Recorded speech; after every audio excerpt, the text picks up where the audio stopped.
Well, here we are at the Kennedy Space Center, literally 4 days away from launching Perseverance to Mars. But we're also going to have ingenuity with it. We're going to fly a helicopter on another world for the first time in human history. So many exciting things happening, and we want you to come with us on this experience, not just for the launch, but for the entire mission, because there is so much discovery ahead of us.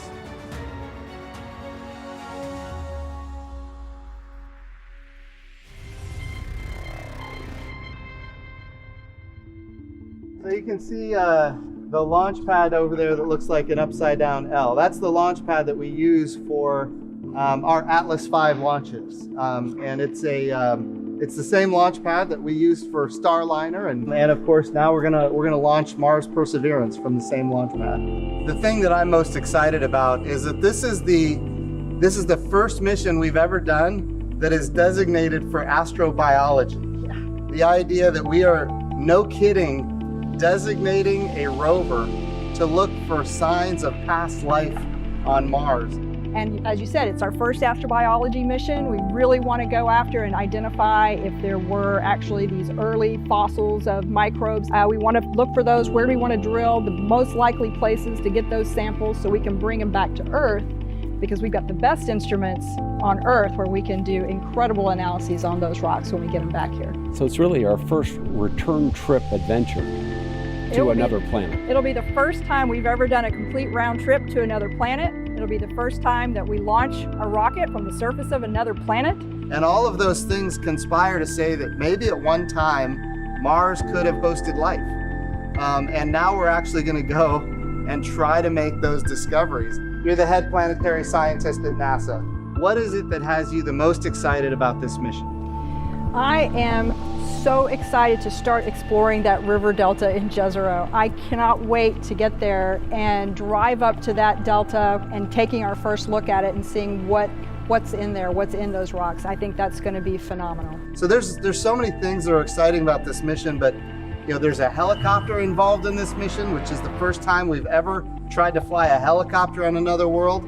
What does the helicopter give us? I think the helicopter is just amazing technology, amazing ingenuity, which is its name, very appropriate name for the helicopter. It's really incredible, and you as a pilot, I know, understand just how hard it is to achieve flight on Mars. And what's really cool about that is it's going to give us insight into the future of what we could do. So I think the powered flight is going to be something that changes the way we think about doing exploration on Mars. We have all witnessed COVID, and we watched the world stop. Jim and I both just so amazed at your workforce, our workforce, and to continue during COVID. And they have worked and been so incredibly dedicated, really done an amazing job. It's inspirational. It is inspirational, it's aspirational. And as a team, we came together, and here we are in the middle of a pandemic, the worst in 100 years, and we're still going. We're gonna do it. It's so exciting to me. This has been great. I've learned so much, and I appreciate it, both Jim and Lori. Thank you. Well, awesome. Lori, thank you for all your time today. Thanks, Jim. Hi, good, how are you? See you? Same here. A little, yeah. There you go. What I love about NASA is that it's one of those things that unites people. It brings people together. When you look at the team that put this robot together and the team that put this launch vehicle together, that's what they've done. They have persevered. So yeah, this is where the magic happens. Fantastic. Yeah. So tell me what you're working on here. So we've taken over 15,000 samples of the spacecraft over time. Each sample is taken, it's sonicated, it's heat shocked in a water bath at 80 degrees Celsius. And we search for specific endospores, bacterial endospores, because those are the things that have the highest potential of surviving the journey from here to Mars. Right. And the reason why we do that is because we don't want to contaminate Mars with our Earth bacteria. So a lot of people hear planetary protection. Yeah.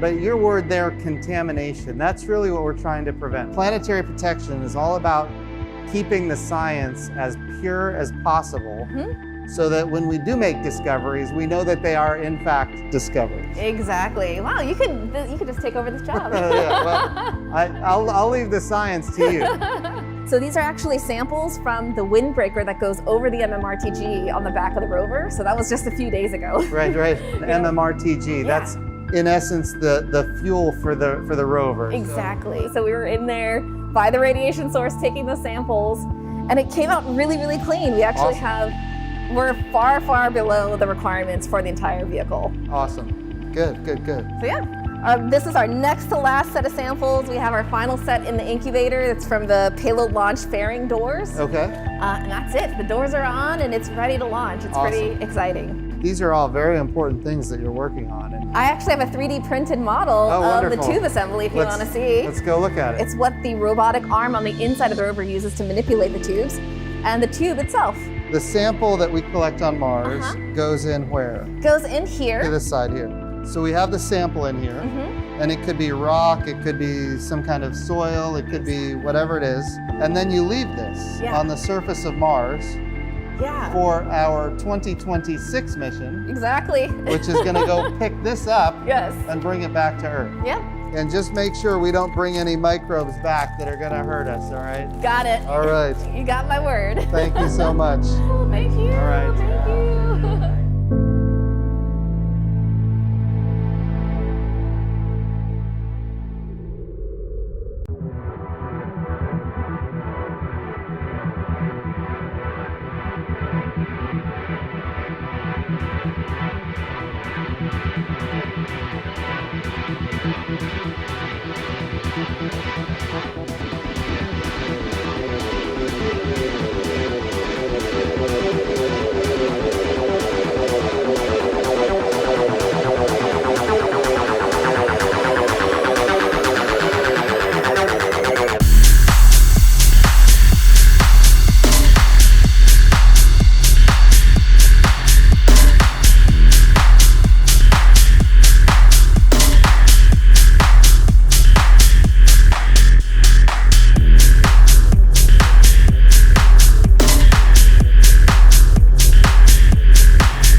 Who are interested in exploring space, that's what we would like to see.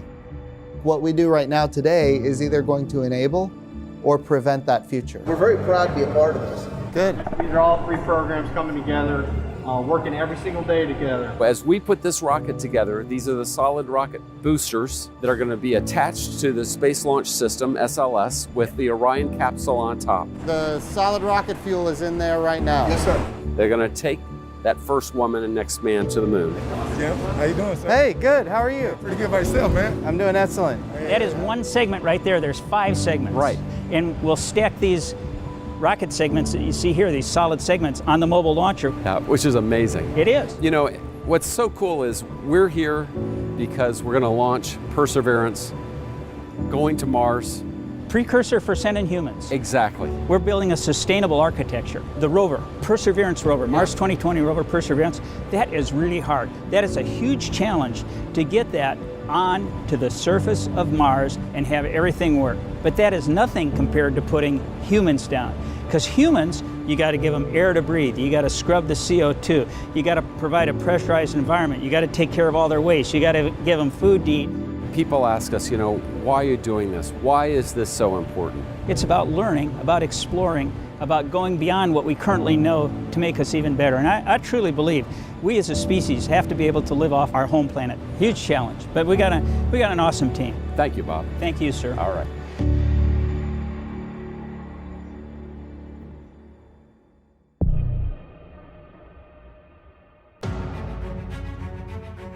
So today we're going to watch this big rocket behind us, the Atlas V with the Mars Perseverance on top inside the fairing, roll out to the launch pad. I've launched almost 400 rockets over my career, but I still get butterflies. Everything has to go right. Nothing can go wrong. This particular rocket, it's an Atlas V, of course, but there's different versions of the Atlas V. This one is one of the more powerful versions. So it has 4 massive solid rocket motors augmenting the already 860,000 pounds of thrust from the center core, and we call this one the Dominator. So, you know, the payload is big, but it's not that big. Why do we need that much power? We have to escape not just the gravity well of the Earth, but entirely escape its gravitational influence. So right now we're witnessing this powerful Atlas V rocket come out of the Vertical Integration Facility, the VIF. It is moving. This rocket is 20 stories high, fully assembled. So the VIF allows it to assemble the rocket, integrate the spacecraft, all in a protected, enclosed environment. And when it's all ready, which it is now, we open the doors and it's rolling at us. In fact, we better be careful. It's a blistering 3.5 miles per hour, so we don't want to get surprised. Right. But in about 45 minutes, it will traverse this several hundred yards out to the launch pad and then be ready to go to Mars in just about 48 hours. It's a lot bigger when it comes out of the VIF, huh? Yeah, it is. Here you go, Tori. All right.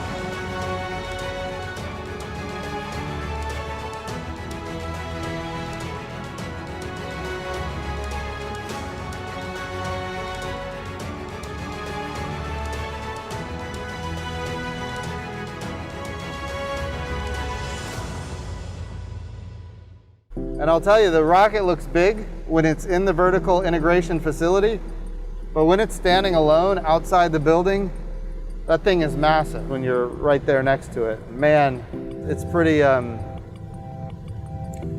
inspiring. It's loud as well. Yeah, so we're heading over to do a brief for members of Congress, bipartisan brief.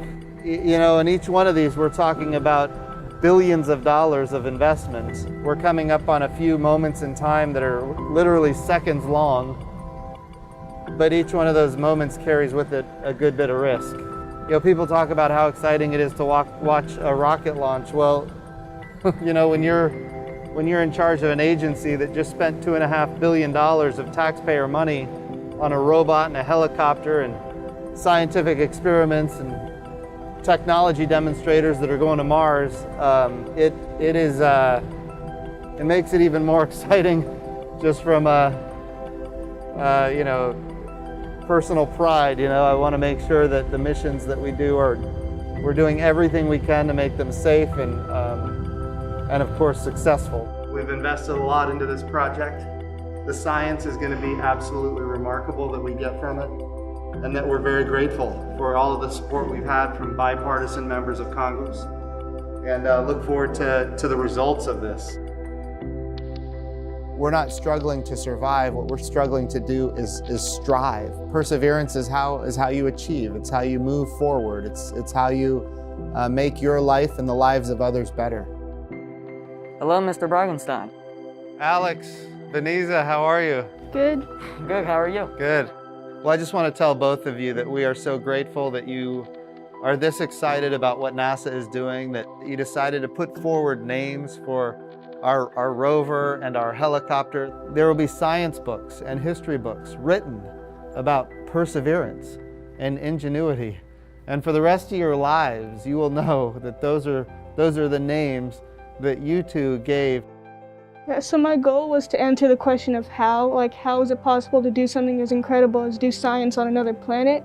And I thought ingenuity was the quality that represented that intelligence and creativity best. I was just thinking about what makes space possible and what makes space human. And not just space, but all aspects of human life. What just sums up our species? And when I thought of perseverance, it fit. Well, what was amazing is you came up with the name Perseverance even before the pandemic. It's a remarkable name in itself, and even more appropriate now that we are in these very difficult times. I mean, the fact that we're looking for signs of life, I think that's really exciting, and that a new technology that's like never been tried before is going to be tested. I think it's going to be really impressive if light can be pulled off on another world. Now, do you think we'll find life? Maybe. I'm going with strong maybe. You're going with a strong maybe? Cautiously optimistic? Yeah. Personally, I'm really into the whole sample return system. It looks like a bunch of satellites playing catch in space. And that'll be fun to see happen. Yeah. And of course, after sample return, what's the next thing we need to do? Get us some humans on Mars. Okay. And getting to see people on another planet would be incredible. So how exciting is it for you to be here to experience this launch, and what are you expecting? I'm expecting something big, something loud, something bright, but most of all, something that is beautiful.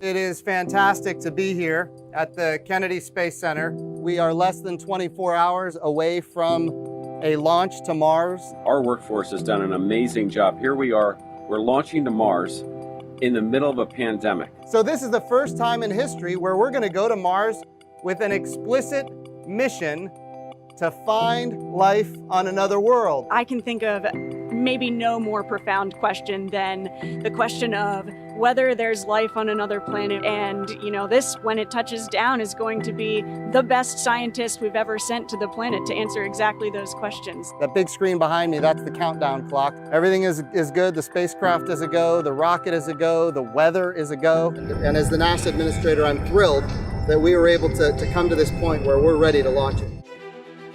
If we're not letting people know why we're doing what we're doing, we'll miss out on the opportunity to continue to stun the world with these amazing achievements. I mean, this is the stuff of science fiction books.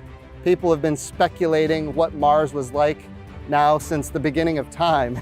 But if you look at the Mars missions that we've done in the past, one builds upon the other. This will be the 9th robot that we land on Mars. We do know that Mars at one point in its history was habitable. It looked a lot like Earth about 3 billion years ago. So these are questions that I think are fundamental, that we need to have answered. We're going to cache those samples, and we're eventually going to do a Mars sample return mission. We're going to bring those samples back to Earth. But there's so much more going on here. We're just getting started. The stage adapter is on that barge. That's going to be the rocket that takes our astronauts to the moon. We're putting together the most ambitious moon project in the history of the world. This generation is the Artemis generation. We as a species are explorers. So the answer is yes, we can do it. We're going to prove on this mission that we can take the carbon dioxide of Mars and turn it into pure oxygen for life support. And the capabilities that we're building on the moon, we're building with an intent to send humans to Mars. So as much as possible, we're building capabilities that are replicable at Mars. To bring hope and inspiration to the country and to the world. And we're going to continue to do that because that's what NASA's here for. And this is the thing that has me the most excited, is the idea that we are going to fly a helicopter on Mars. Tomorrow, God willing, we're going to launch this rocket. This is going to be an inspirational moment, so stay tuned, and we will see you all tomorrow morning for the launch. Thank you so much. Thank you. All right, thank you, you guys. Thanks, everybody. Thank you. Thank you. Thank you.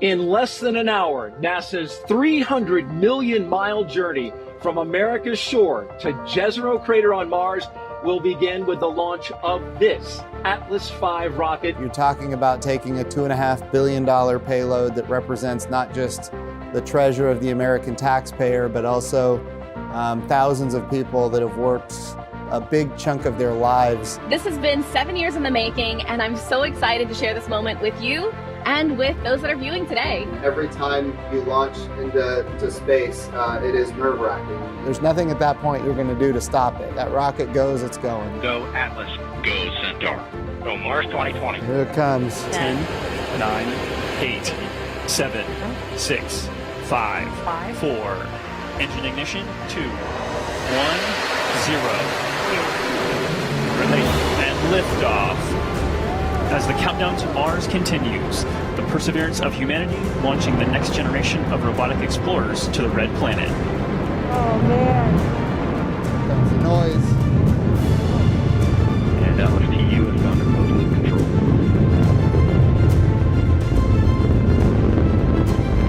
Can you feel it inside? Coming up on 30 seconds for the flight. The RD-180 is throttling down as expected. Most response looks good. The solid rocket motors are going to fall off. And we have a good indication of SRB jettison of all 4 SRBs. And the vehicle has gone to closed loop guidance. Thank you. Did you feel it? Congratulations. Thank you. Congratulations so far. Good work. So first of all, it was an amazing launch, very successful. Can you be above nominal? Right, so you know this is the actual telemetry going into the model. This launch of Perseverance today was just the beginning. There is so much more. Congratulations and good work to everybody that made it happen. The launch is over. But this mission is going to go on for years and years and years. When we land, it's going to be magnificent. This mission has more cameras on it than any mission we've ever sent before. Those videos are going to be absolutely stunning. It's a space mission now, right? And it's on the way to Mars. Stay tuned. February 18th, watch this spacecraft enter, descend, and land on the surface of Mars. And then ultimately, we're going to do the science to make the discoveries as to whether or not there might have been life on Mars in its ancient past. Congratulations. Go Perseverance.